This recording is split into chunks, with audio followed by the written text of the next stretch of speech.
ওই বাজ বাজে তার কুমড়া পাড়া দিয়া হে মধুমালা বাজ বাজে তার কুমড়া পাড়া দিয়া হে মধুমালা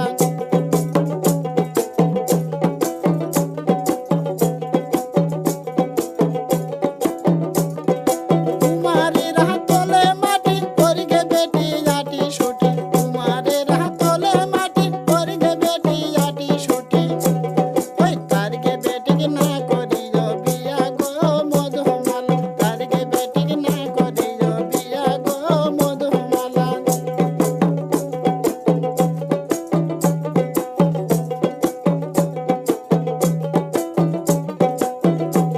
ওই বাজ বাজে তার সাতলা পাড়া